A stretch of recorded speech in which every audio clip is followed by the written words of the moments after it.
I grew up enchanted by the magic my grandmother created in her tiny kitchen. Each morning, the warm, comforting aroma of freshly baked bread and pastries would weave through our modest apartment, drawing neighbors like moths to a flame. Her hands, weathered yet masterful, could transform the simplest ingredients into creations that brought joy to everyone lucky enough to taste them. "Remember this, Emma," she'd often say, kneading dough with rhythmic precision. "Good food isn't just about taste. It's about creating memories." Her words stayed with me long after she passed away, leaving behind a well-loved recipe book filled with her handwritten notes and secrets. I was 16 at the time, but I knew then what I wanted my life to be. 10 years later, I had graduated from culinary school and spent countless hours honing my craft in various bakeries. Every paycheck went straight into my dream fund, inching me closer to opening my own bakery. The journey wasn't easy. Double shifts left my feet aching, my hands raw. But I never wavered. I had a vision. That's when I met James. It was a rainy Tuesday morning, and he walked into the bakery where I worked, seeking refuge from the downpour. His damp suit and askew tie gave him a disheveled charm, but it was his smile that lit up the room. "Whatever smells so good, I'll take 2, he said, running a hand through his wet hair. I had just pulled my signature lavender honey croissants from the oven. "You're in luck," I said, placing one on a plate. "First one's on the house." He took a bite, his eyes widening in delight. "This is amazing. Please tell me you're not married." I laughed at his boldness. "Is that your way of asking me out?" "Only if it's working," he replied with a grin. It was. James was unlike anyone I'd ever met, kind, supportive, and genuinely interested in my dreams. When I told him about my plans to open my own bakery, he didn't dismiss them as far-fetched like others had. Instead, he asked thoughtful questions and offered encouragement.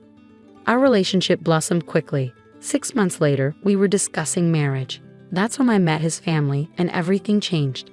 Patricia Chen, James's mother, was the embodiment of old money and high society. Her perfectly styled hair, designer wardrobe, and air of superiority made me feel out of place from the start. As the property manager of Crystal Mall, one of the city's most prestigious shopping centers, she wielded her status like a weapon. So, she began during our first dinner together, sipping her wine. "You're a baker?"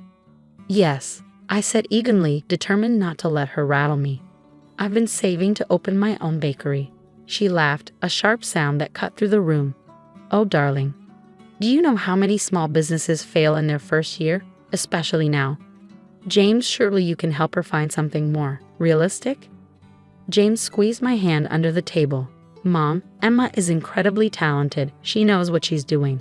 "Of course she does," Patricia replied, her smile dripping with condescension. "But wouldn't you rather have a wife who can attend charity galas and board meetings? Someone who fits our world?" Her words stung, but I didn't respond. James's father, Robert, quickly changed the subject.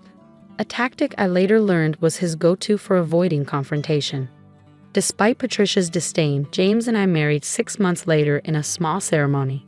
It was far from the grand affair Patricia had envisioned, and she made her disappointment known at every turn. At the same time, I was quietly working toward my bakery dream. A chance meeting with Marcus Sterling, a prominent real estate developer, changed everything.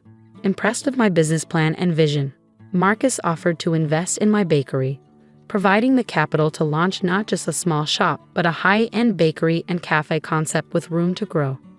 What neither James nor Patricia knew was that Marcus owned Crystal Mall, where Patricia worked. When my application for a space crossed her desk, she dismissed it out of hand. "A bakery? Here," she scoffed. "This is a luxury mall, not some roadside stand." What she didn't know was that Marcus had already approved my tenancy. Her rejection was merely a formality. 2 weeks later, construction began on Sweet Heritage in the heart of Crystal Mall. Patricia's fury was palpable when she discovered her veto had been overruled, but there was nothing she could do. On the eve of the grand opening, she stopped by, her expression a mix of disdain and smugness.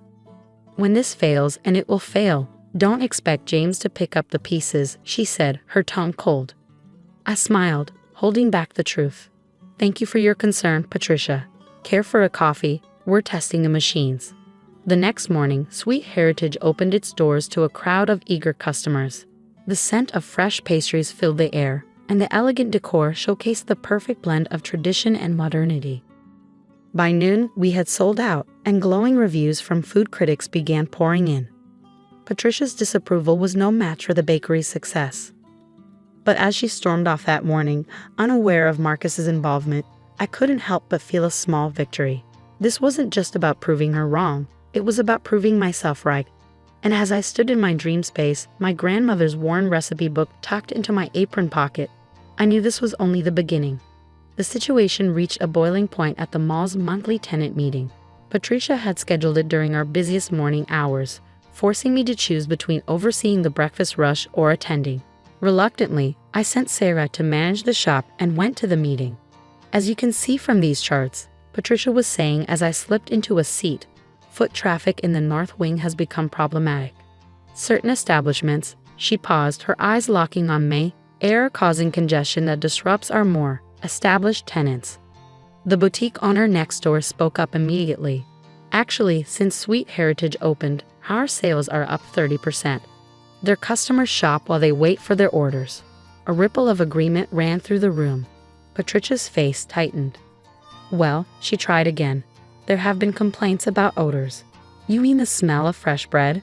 Someone interrupted with a chuckle. It's fantastic. My customers say it makes the whole mall feel cozier. And what about Patricia? Marcus's calm but firm voice cut her off. Sitting at the back, the mall's owner had been silently observing. I think we've heard enough. Sweet Heritage has exceeded expectations and boosted mall traffic. Perhaps we should focus on more pressing concerns. Patricia sat down abruptly, her lips pressed thin. After the meeting, she cornered me in the hallway. I don't know how you fooled everyone, she hissed, but this won't last. You're not good enough for this mall, or for my son.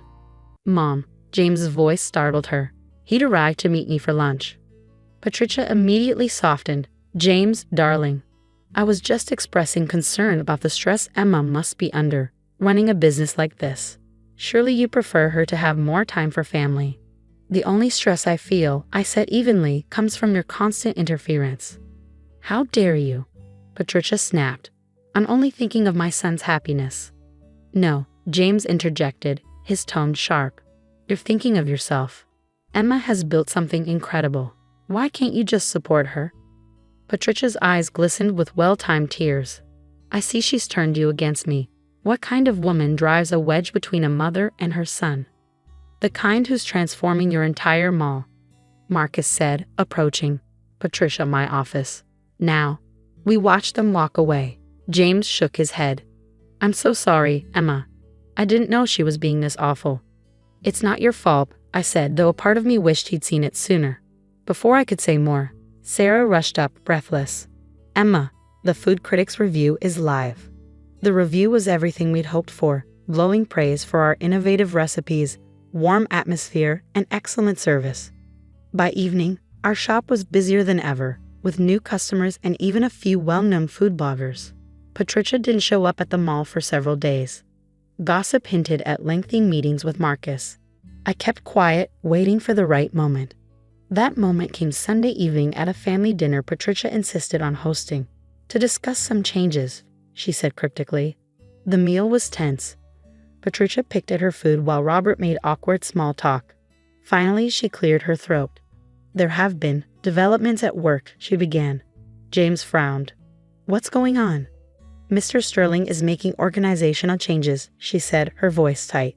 He's bringing in a new property manager, someone with fresh perspectives. What? James exclaimed. But you've managed Crystal Mall for years. Apparently, Patricia said bitterly, someone has convinced him otherwise.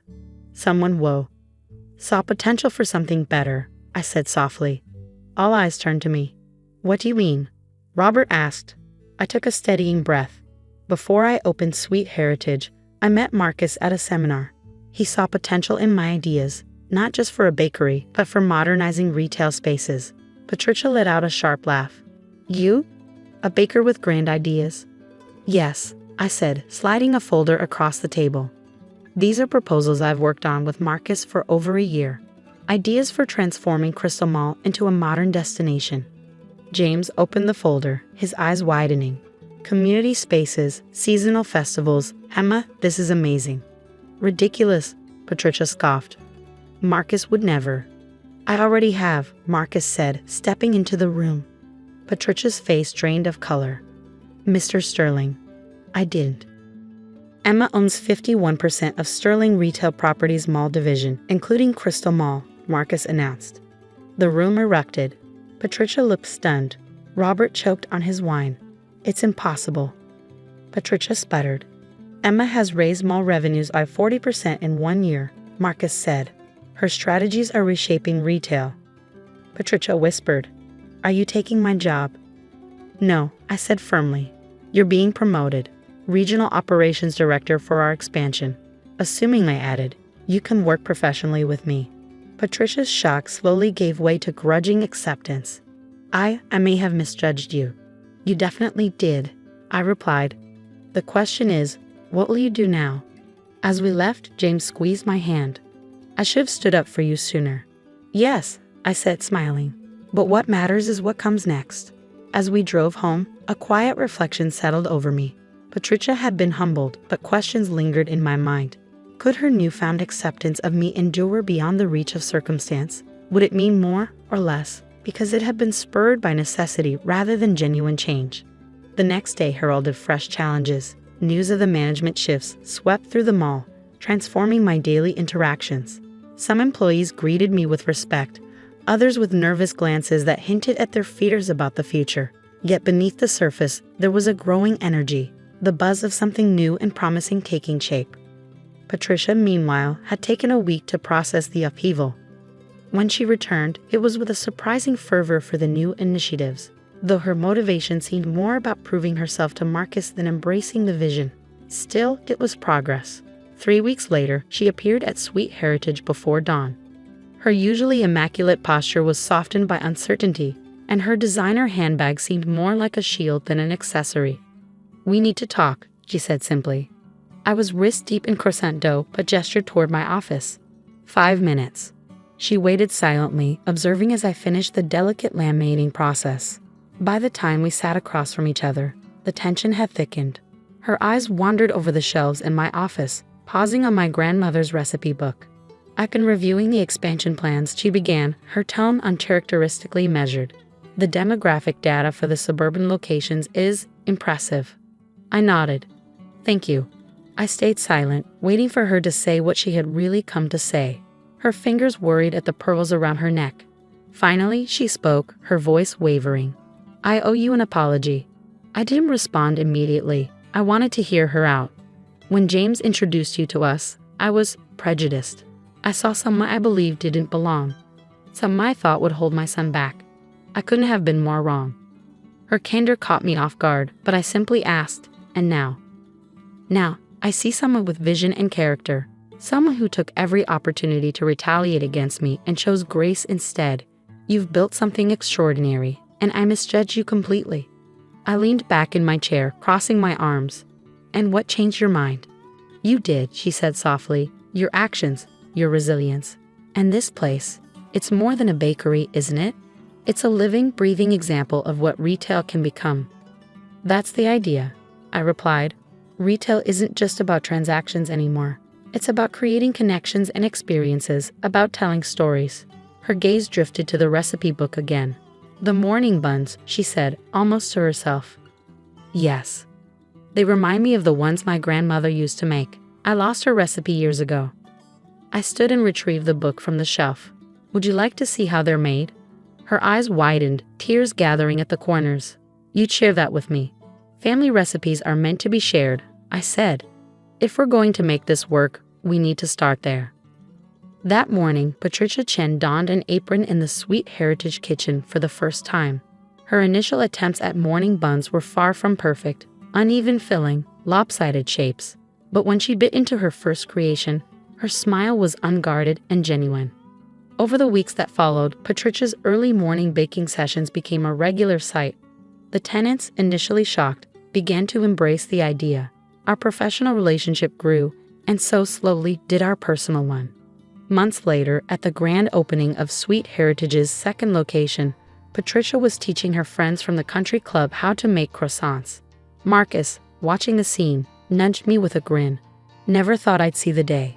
Neither did I replied honestly. The expansion flourished, with 5 new locations opening within a year. Each one reflected the heart of the original sweet heritage while embracing Patricia's operational expertise. The morning buns, now a signature item, became the subject of endless speculation among food bloggers. One evening, as we closed the flagship store, Patricia lingered. "Emma, I've been thinking about your community initiative," she said. "Oh, what if we expanded it? Cooking classes, maybe, teaching people how to create their own family traditions." I smiled. "I think that's a wonderful idea." Her hug was unexpected but warm. "Thank you," she whispered, "for not giving up on me." As I drove home, I reflected on how life's sweetest triumphs often lie in the connections we forge. Success wasn't just about building a thriving business or proving others wrong. It was about honoring my grandmother's legacy and helping others, even those who resisted, grow. The next morning, Patricia was already at Sweet Heritage when I arrived. "I was thinking," she said, her apron dusted with flour. "Maybe we could create a special pastry for James and your anniversary, something that tells your story." "Our story," I corrected gently, "the bitter and the sweet." She smiled, understanding. "Yes, all of it." As we worked side by side in the warm glow of the rising sun, the scent of fresh possibilities filled the air. It wasn't just a new beginning for the bakery or the mall. It was a new beginning for us all. I adjusted my simple black blazer before ringing the doorbell of my aunt's sprawling mansion. Inside, I could hear the typical chaos of a Morrison family dinner, loud voices competing to be heard over each other, everyone trying to prove they were the most successful, the most important, the most worthy of attention. My name is Alexandra Parker, née Morrison, though my family tends to forget the Parker part, just like they forget most things about me. At 35, I'm the quietest member of a family that measures worth in decibel levels and bank accounts, or at least the bank accounts they know about. "Alex." My cousin Marcus threw open the door, already 3 drinks in judging by his flushed face. "Look who finally decided to grace us with her presence." I stepped into the grand foyer, noting how the crystal chandelier caught the evening light. Aunt Patricia had redecorated again, probably with the money from Uncle George's latest brilliant investment scheme. "Sorry I'm late," I said, though no one was really listening. "Board meeting ran long." "Board meeting?" Marcus snorted. "At that little consulting firm of yours? How cute." I bit back a smile. If he only knew that my little consulting firm had just orchestrated the largest corporate takeover in recent Wall Street history. But then keeping secrets was what I did best, both professionally and personally. The dining room was a scene of carefully orchestrated chaos. Aunt Patricia had arranged everyone according to her perception of their importance. My cousin Evelyn, who just made junior partner at her law firm, sat near the head of the table. Her husband James, a mid-level investment banker who loved to talk about major deals that wouldn't even register as rounding errors in my world, was holding court with Uncle George. "Alexandra." My mother's voice carried across the room, sharp with disapproval. "You're late, and what are you wearing?" I glanced down at my outfit, a perfectly tailored Chanel suit that probably cost more than most of their monthly salaries. But of course she couldn't see the designer label, just like she couldn't see most things about my life. "Hello, Mother." I took my assigned seat near the kitchen door naturally. "How are you?" She was already turning away, more interested in Evelyn's story about her latest courtroom victory. Something about a $2 million settlement that had everyone oohing and awing. I suppressed a laugh, thinking about the $4 billion deal I'd closed before lunch. "So, Alex," Marcus leaned across the table, wine sloshing dangerously in his glass. "Still doing that weird business consulting thing? What do you even do all day?" Before I could answer, his wife Victoria chimed in. "Oh, leave her alone, Marcus. Not everyone can be as successful as you. Someone has to do the small jobs." Marcus preened at the compliment. He'd recently been promoted to regional sales manager at his father's company, a position that had nothing to do with nepotism, I'm sure. "I keep busy," I said mildly, taking a sip of water. "How's the Morrison family business doing?" The table grew quiet for a moment. Morrison Technologies, the company my grandfather had built from nothing, was the source of most of the family's wealth and all of their pride. Uncle George had taken over as CEO after Grandpa died. though his leadership style could best be described as coasting on past success. "We're expanding," Uncle George boomed from the head of the table. "Just signed a major deal with overseas investors. Going to take the company global." I nodded, knowing exactly what deal he was talking about. I'd read the terms. They were atrocious, practically giving away controlling interest for a fraction of the company's worth. But then that was why I'd set the whole thing up in the first place. "That's wonderful," I murmured. "International expansion can be quite challenging. What would you know about it?" Evelyn laughed. "Your biggest client is probably some local coffee shop." If she only knew that her precious law firm was currently handling paperwork for one of my shell companies. I'd sat in on 3 meetings with her senior partners last week, though they hadn't known who I really was. Nobody ever did. The dinner continued in its usual pattern, everyone taking turns bragging about their achievements while subtly, or not so subtly, putting others down. My mother kept shooting disapproving glances at my empty ring finger. At 35, I was the only single person at the table, another black mark against me in the family ledger. "Did you hear about the Watson merger?" James was saying, puffing up with self-importance. "Biggest deal of the year. My firm handled some of the preliminary paperwork." I nearly choked on my wine. The Watson merger was my deal. Every aspect of it had been orchestrated by my firm, Parker Global Strategy. James's preliminary paperwork was probably making photocopies. "Speaking of mergers," Uncle George cut in, "we're about to announce something big at Morrison Tech.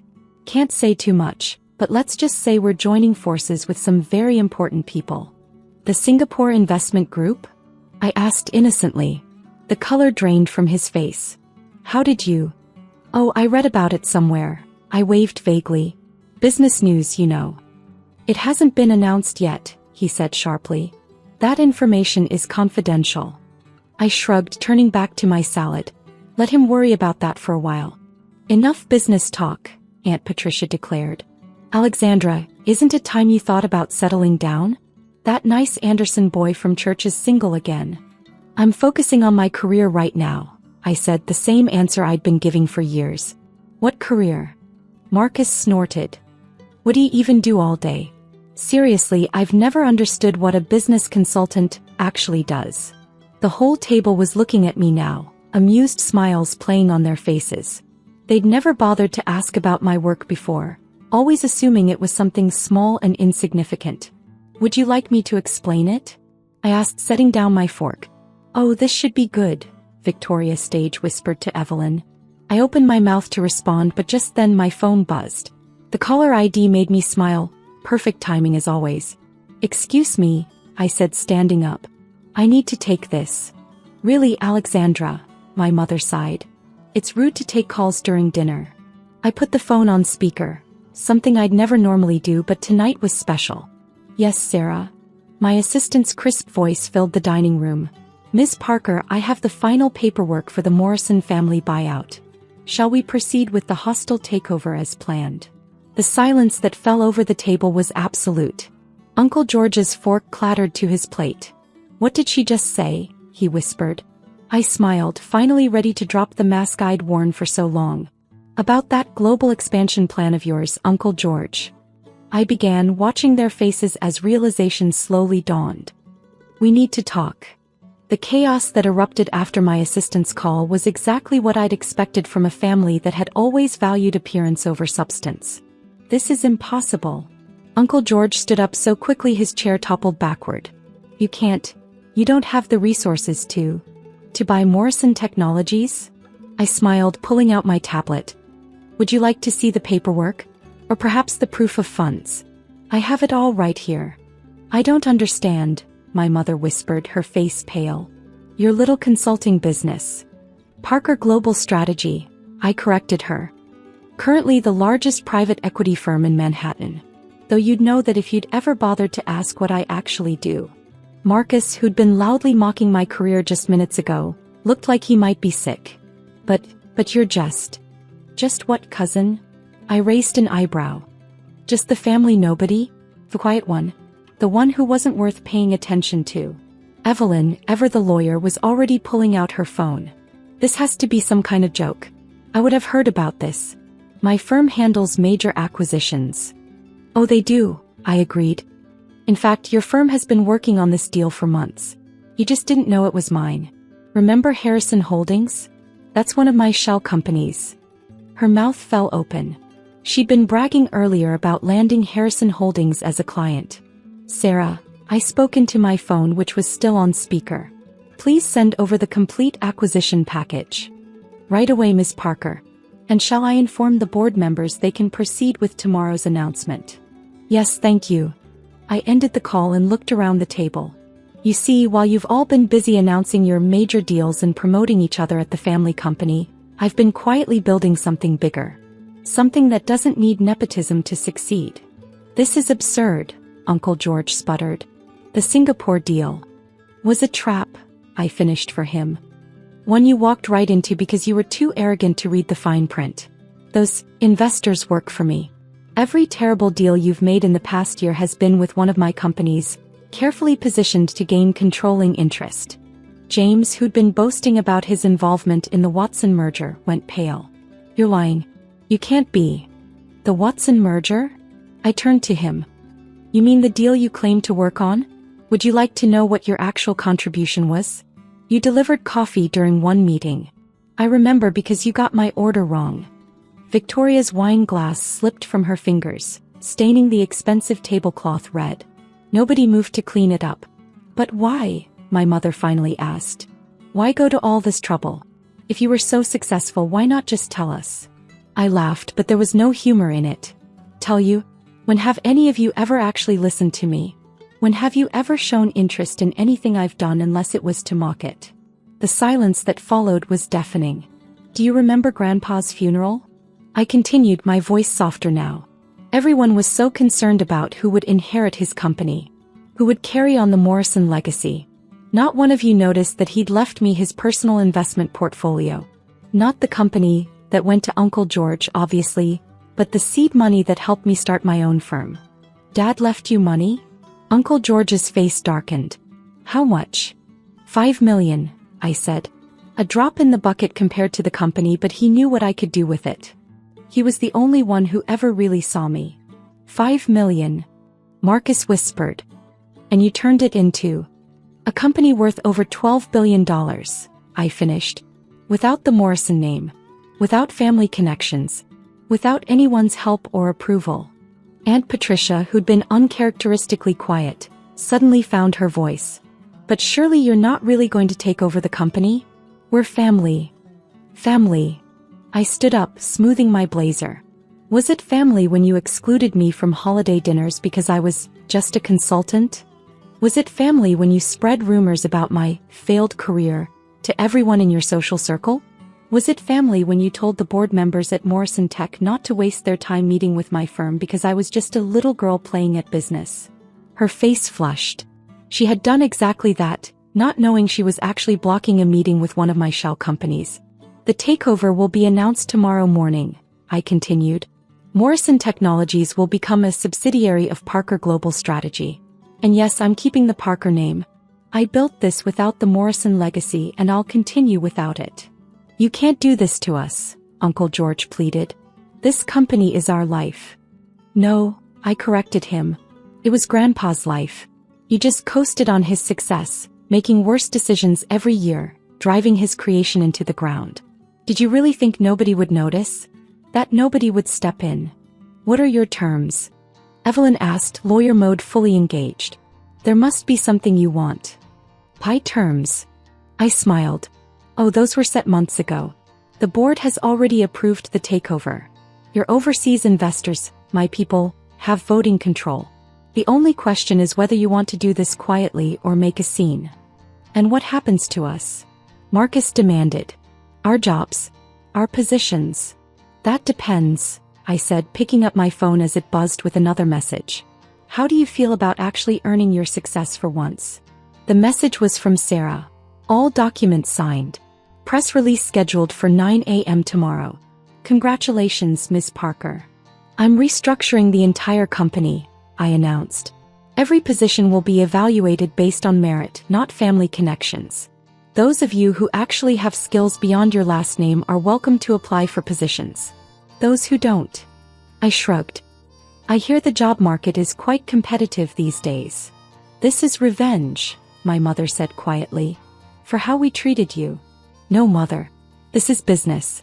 Revenge would be telling everyone at your country club that their favorite social climber is now working for her unsuccessful daughter. I stood up, gathering my things. I have an early meeting tomorrow.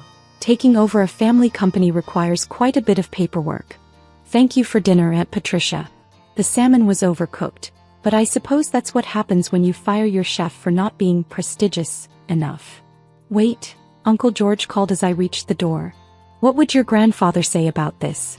About you destroying his legacy? I turned back one last time. Funny you should ask. His last words to me were, show them what quiet ambition can do. I'd say I've done exactly that. The next morning, I watched from my corner office as the business news exploded with headlines about the Morrison Technologies takeover. The stock price soared as investors recognized that competent leadership was finally taking over. My phone buzzed constantly with messages from family members, alternating between threats and pleas, with the occasional attempt at manipulation. I forwarded them all to my legal team. By noon, Uncle George had been escorted from his office, Marcus had been removed from the sales department, and Evelyn had received a letter informing her law firm that their services would no longer be required. My assistant buzzed in. Your mother's in the lobby, Miss Parker. She doesn't have an appointment. I thought for a moment. Send her up. She entered hesitantly, looking small in my massive office with its view of Central Park. Nice office, she said quietly. Much bigger than your father's old one. That's because I earned it, I replied. What do you want, Mother? To understand, she said, sinking into one of my visitor chairs.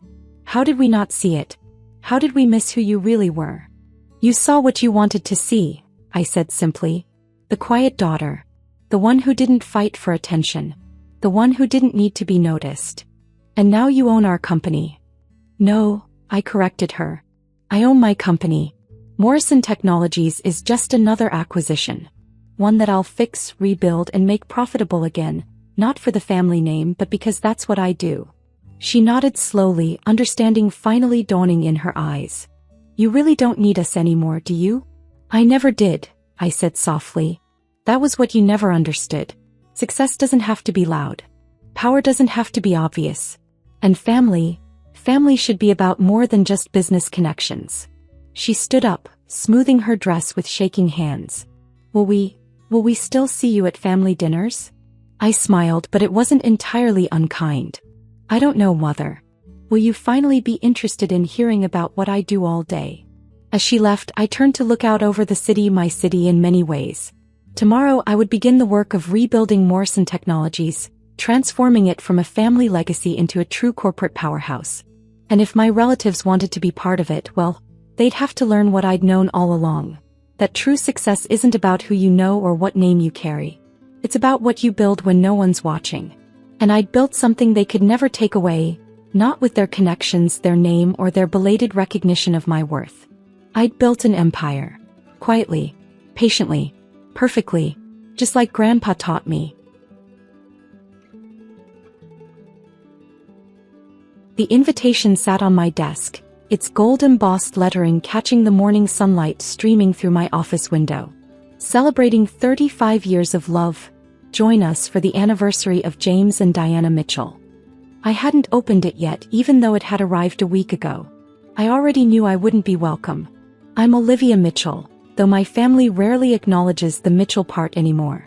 At 32, I'm the black sheep of the family, not because I'd done anything wrong, but because I'd chosen my own path instead of the one they'd prescribed. Ms. Mitchell. My assistant's voice crackled over the intercom. Your mother's on line 1. Perfect timing.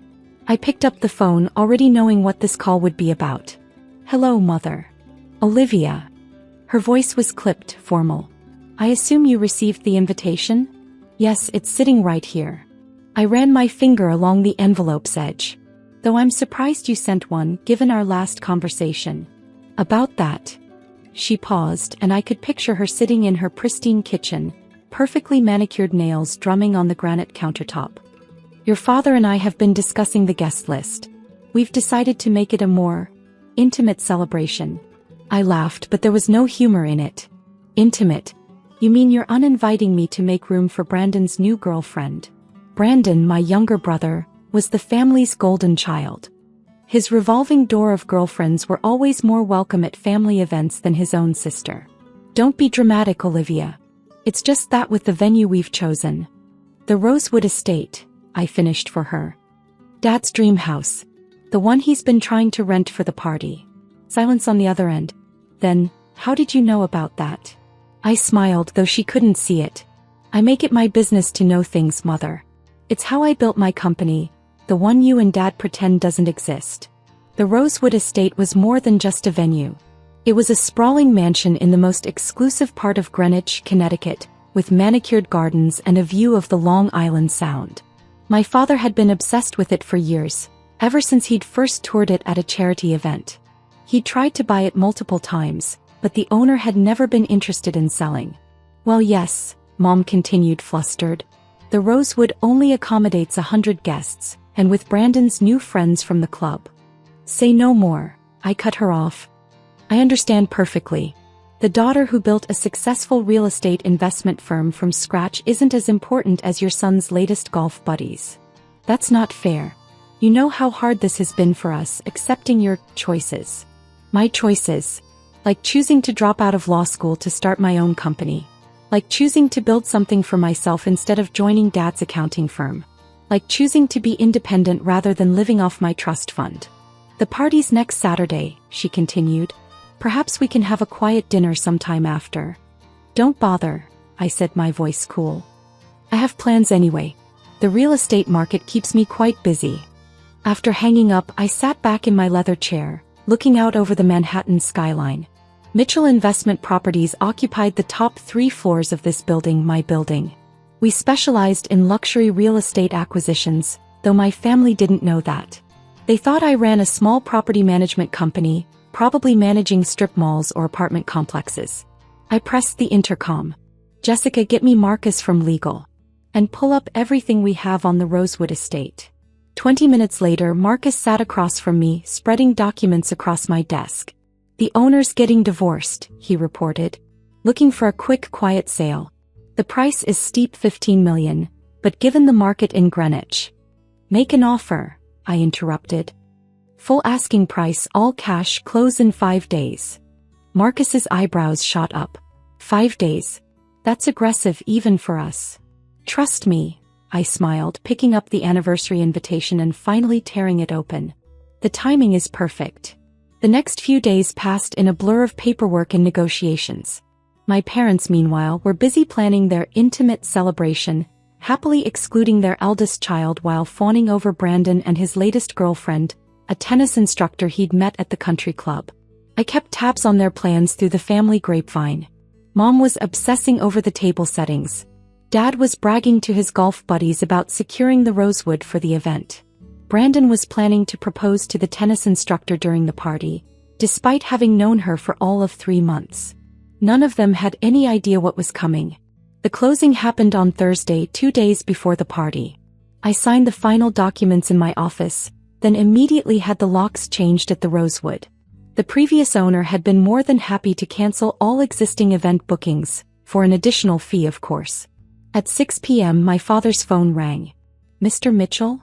The Rosewood's manager, now my employee, delivered the news we'd scripted. I'm terribly sorry, but there's been a situation. The estate has been sold and the new owner has canceled all upcoming events. I could hear my father's explosive response through the phone line. Jessica had patched me in to listen. This is unacceptable. We have a contract. I'll sue. Sir, your deposit will be fully refunded. The sale was unexpected and out of our control. Do you have any idea who I am? I've been trying to buy that property for years. Who purchased it? I'll make them an offer they can't refuse. I'm afraid I'm not at liberty to discuss the new owner's identity. Again, we sincerely apologize for any inconvenience. I could picture my father's face turning that particular shade of purple it got when things didn't go his way. He'd be pacing in his home office now, probably already calling in favors to try to find out who had dared to interfere with his perfect anniversary plans. Right on cue, my phone rang. Brandon. Liv, he said without preamble. I need your help. That was Rich. The last time we'd spoken, he'd agreed with our parents that I shouldn't come to the anniversary party because I might make things uncomfortable. What a surprise, I said dryly. The golden child needs something from the family disappointment. Cut the attitude, he snapped. Dad's party venue just fell through. You run a property company, surely you must have some connections. Find us another location. Let me get this straight, I kept my voice level. You help uninvite me from our parents' anniversary celebration, and now you want me to save said celebration? Come on, Liv. You know how Dad gets about these things. He's already talking about canceling the whole party if he can't have it at the Rosewood. Sounds like a personal problem. God, you're still so bitter, he sighed. This is why we didn't want you at the party. Everything always has to be about you and your grievances. I looked down at the deed to the Rosewood estate, my signature still drying on the bottom line. You're right, Brandon. Everything doesn't have to be about me. I smiled. Sometimes it's about karma. Saturday morning arrived bright and clear, perfect weather for an anniversary celebration that wasn't going to happen. At least not where my family had planned it. I stood in the grand foyer of the Rosewood estate, supervising as workers installed new security systems. My phone had been buzzing non-stop for the past 2 days, texts and calls from various family members, all suddenly remembering my existence now that they needed something. Miss Mitchell, the house manager approached. Your father is at the gate. He's quite insistent about speaking with the new owner. I checked my watch. Right on schedule. Let him in, I said. But only him. Through the floor-to-ceiling windows, I watched my father's Mercedes pull up the circular driveway. He stepped out looking immaculate as always in his tailored suit, but I could see the tension in his shoulders. The famous James Mitchell temper was barely contained. The massive front doors opened and he stormed in, stopping short when he saw me. Olivia. His confusion quickly turned to anger. What are you doing here? Did you know about this? Is this some kind of revenge for the party? I leaned against the marble staircase, enjoying the moment. Hello, Dad. Welcome to my new home. The color drained from his face. Your what? My new home, I repeated slowly. $15 million all cash. The previous owner was quite motivated to sell. He staggered slightly, reaching for the wall to steady himself. You bought the Rosewood? Mitchell Investment Properties bought it, actually. You know, that little company of mine you never bothered to ask about? Turns out real estate development is quite profitable when you know what you're doing. This is impossible, he whispered. You can't afford. Can't I? I pulled out my phone, opening my company's portfolio. Would you like to see the financial statements? We own properties across 3 continents, Dad. The Rosewood is actually one of our smaller acquisitions this year. He stared at the numbers on my screen, his face going from white to red. Why didn't you tell us? Tell you. I laughed. When would I have done that? At the family dinners I'm not invited to? The holidays where Brandon's latest fling gets my seat at the table? Or maybe at your anniversary party? Oh wait, that was too intimate for your own daughter. You did this on purpose, he accused. You knew we wanted this house. You knew we were planning the party here. Yes, I said simply. I did. The admission seemed to stun him into silence. You know what the funny thing is, Dad?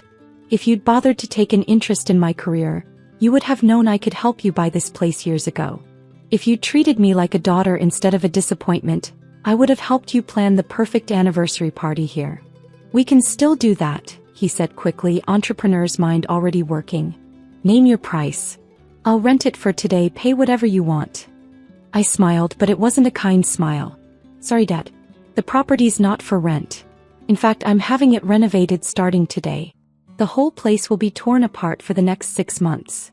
Right on cue, a construction crew began unloading equipment in the driveway. Dad watched in horror as they carried in tools and started laying down protective coverings over the marble floors. You can't do this, he pleaded. Your mother's devastated. Brandon was going to propose. We have 100 guests coming. 100 carefully selected guests, I corrected. None of whom are your eldest daughter. Funny how family works in your world, isn't it? His phone buzzed.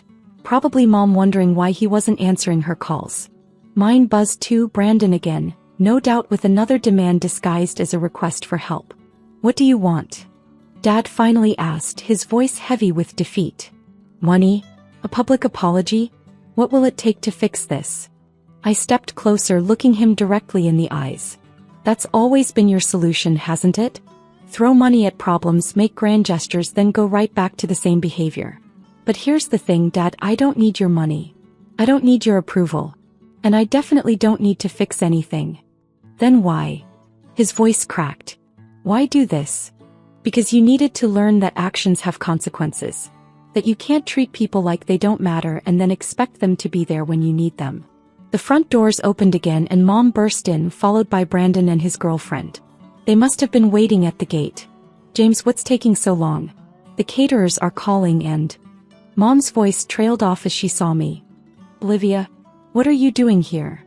Standing in my foyer, I replied calmly. Which you're all trespassing in, by the way. Brandon stepped forward, his face twisted with anger. Your foyer? What kind of game are you playing? No game, brother dear. Just a simple real estate transaction. $15 million, clear title and full control over who gets to use the property. I smiled at his girlfriend. Sorry about the proposal plans. I hear the country club has a lovely venue available. You bought Dad's dream house just to spite us? Brandon's voice rose. Are you really that petty? Petty. I laughed. Petty is uninviting your sister from a family celebration because her success makes you uncomfortable. Petty is pretending my company doesn't exist because I built it without your help. Petty is what this family does every day and I'm done with it. Please, Mom stepped forward, tears in her eyes. We can talk about this. We can work something out. Like you worked out the anniversary guest list? I asked sweetly. Sorry, Mom, but this is going to be an intimate renovation. Family not included. The construction foreman appeared at my elbow. Ms. Mitchell? We're ready to begin demolition of the main ballroom. Should we start now? I checked my watch again. Perfect timing. Yes, please proceed. The sound of power tools firing up filled the foyer. Mom flinched as the first crash echoed from deeper in the house. You need to leave now, I said firmly. All of you. The security system arms in 5 minutes, and I'd hate to have to call the police on my own family. This isn't over, Brandon threatened as they turned to go. Oh, but it is, I called after them. By the way, I bought the beach house in Southampton too. You know, the one you've been trying to rent for Christmas? I think I'll have that renovated next. I watched through the windows as they drove away, their perfect anniversary plans in shambles. The satisfaction I felt wasn't about revenge. It was about finally standing up for myself, about showing them that their actions had real consequences. My phone buzzed one last time, a text from Dad. We should have listened to you years ago. I'm sorry. Too little too late. I deleted the message without responding. Over the next few months I did renovate the Rosewood, but not the way they expected. Instead of tearing it apart, I restored it to its original glory, adding modern amenities while preserving its historic character. I turned the grounds into a venue for charity events, supporting causes that actually meant something to me. The first event I hosted was a fundraiser for a scholarship program helping young entrepreneurs start their own businesses. I made sure the invitation list included everyone who'd been uninvited from my parents' anniversary party, all the relatives and family friends who'd been deemed not important enough for their intimate celebration. My parents tried to attend, of course. Brandon too. But security had strict instructions. The guest list was very exclusive. Very intimate. The irony wasn't lost on anyone. A year later, I received another gold-embossed invitation, my parents' 36th anniversary. This time, the venue was their backyard and the guest list included all family members, no exceptions. I sent back the RSVP card with a short note. Sorry, I have a prior commitment hosting a charity gala at my estate. You remember the one? That house you always dreamed of but never thought your daughter could own? Don't worry though, I'm sure it will be an intimate gathering without me. The Rosewood estate became known for its exclusive events, its beautiful gardens, and its owner who understood that true family isn't about who you include in your celebrations, it's about who you value every other day of the year. And if my parents drive by sometimes, slowing down to look at the house they lost because they couldn't see the value of what they already had, well, that's just another renovation project they'll never be part of. Success, I've learned, isn't just about buying the biggest house or throwing the most exclusive parties. Sometimes it's about showing the people who dismissed you that they were wrong. And sometimes, just sometimes, it's about standing in your own foyer, in your own dream house and finally feeling at home, family approval not required. The crystal glasses clinked as my sister Catherine raised another toast at our family's annual reunion. To success, she declared, her designer bracelet catching the light. And to those of us who actually achieved it. Her eyes found me across the table, lips curving into that familiar condescending smile. I sat quietly in my simple black dress, sipping water while the rest of my family celebrated with expensive champagne. "Madison," my mother called out, her voice dripping with false concern. "Sweetheart, are you still working as a secretary at that little company? What was it called again?" "Phoenix Industries," I replied calmly, thinking about the stack of acquisition papers waiting on my desk. My real desk, not the modest reception area where my family thought I spent my days answering phones. "A secretary," Catherine laughed, adjusting her Cartier watch. "For 10 years. While the rest of us have real careers. I mean, I just made partner at Goldman Sachs, and Thomas here," she gestured to our brother, "is CFO of Merit Technologies." I thought about the documents I'd signed yesterday. Papers that would soon make Phoenix Industries the majority shareholder in Merit Technologies, though Thomas didn't know that yet. My little company had spent the past decade quietly becoming one of the largest technology investment firms in the country. "Speaking of careers," Thomas chimed in, "Catherine, didn't you just close that massive deal with Phoenix Industries? Something about software development." Catherine preened. "Oh yes, a $300 million contract. Though I doubt Maddie here understands numbers that big. She probably just gets coffee for the executives who make the real decisions." If only they knew that I had personally approved that contract. Watching Catherine present to my board while having no idea her secretary's sister was actually the CEO they were so desperate to impress. "I get by," I said softly, remembering the Forbes article sitting on my desk that named me one of the most influential women in tech under my professional name, MJ Phoenix, of course. "Gets by," my father scoffed. "Madison, you had so much potential. Stanford Business School, and this is what you do with it? Answer phones while your siblings change the world." I let his words wash over me, thinking about the empire I'd built while they were busy underestimating me. Phoenix Industries operated through a complex web of subsidiaries and shell corporations, with my true identity carefully hidden from public records. "Remember when Maddie tried to give us investment advice last Christmas?" Catherine giggled, as if a secretary would know anything about market strategy. My investment advice would have tripled their portfolios, but they dismissed it immediately. Just like they dismissed every suggestion I'd made over the past decade. "Well," my mother sighed dramatically, "at least you have a stable job. Though I don't know how you survive in that tiny apartment on a secretary's salary." My tiny apartment was actually the entire top floor of the city's most exclusive residential building owned by one of my shell companies. But they'd never visited. They'd stopped including me in family gatherings years ago, except for these obligatory annual reunions where they could showcase their supposed superiority. "Actually," Thomas announced importantly, "speaking of success, I have big news. Merit Technologies is about to launch a revolutionary new software platform. It'll change the entire industry." I took another sip of water, knowing that Merit's platform was already obsolete. Phoenix Industries had developed something far more advanced months ago. "That's wonderful," my mother gushed. "See, Madison? That's what real success looks like." Catherine leaned forward, her voice dripping with fake sympathy. "You know, Maddie, I could probably find you a position at Goldman. Something more respectable than being a secretary. Though you'd have to learn to dress better." She glanced dismissively at my simple outfit, unaware that it cost more than her entire wardrobe. "Thank you," I replied politely, "but I'm happy where I am." "Happy?" my father snorted. "Getting coffee and answering phones? While your brother and sister are changing the world. You're a disappointment, Madison.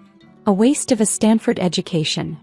I thought about my real office, the entire top floor of Phoenix Tower with its panoramic views and staff of hundreds. About the meetings where I'd approved billion-dollar acquisitions while Catherine and Thomas pitched their ideas, never realizing the quiet woman in the corner was actually the CEO they were trying to impress. "Oh," Catherine exclaimed suddenly. "That reminds me, I have an interview at Phoenix Industries next week. They're looking for a new head of global strategy. Though I'm practically guaranteed the position. The CEO practically begged to meet me after my last presentation. I smiled slightly, remembering that presentation. Catherine had been competent but arrogant, dismissing input from anyone she deemed beneath her, including her secretary's sister who actually owned the company. Another success story, my mother beamed. While poor Madison will probably be serving coffee at the interview. If they only knew that I had orchestrated this entire situation. Merit Technologies was failing, their revolutionary platform was a desperate last attempt to stay relevant. Thomas would soon be looking for a job too. And Catherine's position at Goldman was far less secure than she realized, especially after Phoenix Industries withdrew several major accounts. My phone buzzed quietly, a message from my executive assistant, Sarah. Everything's set for next week. Board approval confirmed for the Merit acquisition. Your sister's interview is scheduled for Tuesday at 9 a.m. I excused myself from the table, unnoticed as usual. Walking to my car, I heard Catherine's laugh float through the restaurant windows. Can you believe Maddie? Still stuck in the same dead-end job after 10 years? What a waste. In my real office later that night, I reviewed the files for next week's meetings. Catherine's interview would be just the beginning. By the end of the month, both my siblings would learn that their secretary's sister had built something far greater than their combined achievements. Confirm the photographers for Tuesday, I instructed Sarah over the phone. I want to capture every moment when Catherine realizes who really runs Phoenix Industries. I picked up the latest Forbes magazine from my desk. My hidden identity featured on the cover as one of the most powerful CEOs in technology. Sometimes success isn't about proving others wrong. It's about waiting for the perfect moment to reveal who you really are. Opening my laptop, I reviewed Catherine's application for the strategy position. She was qualified technically. But her arrogance, her tendency to underestimate others, her treatment of those she considered beneath her, those were flaws no executive training could fix. I pulled up the surveillance footage from her last presentation, watching as she dismissed suggestions from lower-level employees, including her own sister. She had no idea that every arrogant comment, every condescending gesture, was being noted by the CEO she was so desperate to impress. Sarah, I called my assistant again. Make sure the conference room cameras are working perfectly for Tuesday. I want to capture every second of Catherine's face when she realizes who her secretary sister really is. Looking out over the city skyline from my office window, I thought about the past decade. Every mockery, every dismissal, every family gathering where they treated me like a failure, it had all led to this moment. Tuesday morning would change everything. Catherine would discover that the sister she'd mocked for 10 years wasn't just an employee at Phoenix Industries, she owned it. The company she'd been desperately trying to impress was built by the very person she'd dismissed as worthless. Sometimes the best revenge isn't served cold. It's served with a corner office and a CEO nameplate. The real game was about to begin. Tuesday morning dawned clear and bright. I arrived at Phoenix Tower at 7 a.m., taking my private elevator to the executive floor. Sarah waited with my schedule and a knowing smile. Catherine arrived 45 minutes early, she reported. She's been practicing her power poses in the lobby bathroom. And Thomas? I asked, knowing my brother would try to support Catherine's interview. Showed up 10 minutes ago trying to throw his weight around as Merit's CFO. If only he knew Merit would belong to us by the end of the week. I changed into my CEO attire. A perfectly tailored Chanel suit that cost more than Catherine's monthly salary. Gone was the simple dress from the family reunion, replaced by the image of power I usually kept hidden from my family. How long has she been waiting? I asked, reviewing the lobby security feed. Almost an hour now. She's mentioned her Goldman Sachs position approximately 12 times to the receptionist. I smiled, remembering all the times Catherine had bragged about her success while mocking my secretary position. Let's not keep her waiting any longer. The interview was scheduled in our main conference room, a vast space with floor-to-ceiling windows overlooking the city. Through the glass walls, I could see Catherine pacing nervously, her designer suit carefully chosen to impress. Thomas sat nearby, playing with his phone while trying to look important. Ready? Sarah asked, holding the folder containing Catherine's application. One more thing, I said, picking up a familiar document. The contract Catherine had pitched to Phoenix Industries months ago, the one where she'd completely ignored her secretary sister's presence. I took a deep breath and pushed open the conference room doors. The conversation stopped abruptly. Catherine and Thomas turned, their expressions morphing from anticipation to confusion to absolute shock. Madison. Thomas stood up so quickly he knocked over his water glass. What are you doing here? This is a private interview. Get out, Catherine hissed, her professional facade cracking. This is important. I'm meeting with the CEO. Yes, I said calmly, walking to the head of the table. You are. What are you talking about? Catherine's voice had lost its usual condescending tone, replaced by growing uncertainty. I placed my briefcase on the table, the sound echoing in the suddenly silent room.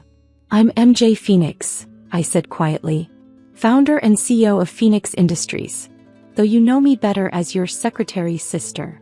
The silence that followed was deafening. Catherine's face had gone pale, while Thomas seemed to have forgotten how to breathe. This is impossible, Catherine finally stammered. Phoenix Industries is a multi-billion-dollar corporation. You're a secretary. Actually, I smiled, nodding to Sarah, who began distributing folders to everyone present. I'm both. Every contract you've pitched, every presentation you've made, every time you dismissed the quiet secretary in the corner, you were actually talking to the CEO you were so desperate to impress. Thomas frantically flipped through the documents, his CFO training kicking in. These acquisition papers. Merit Technologies, you're buying us out.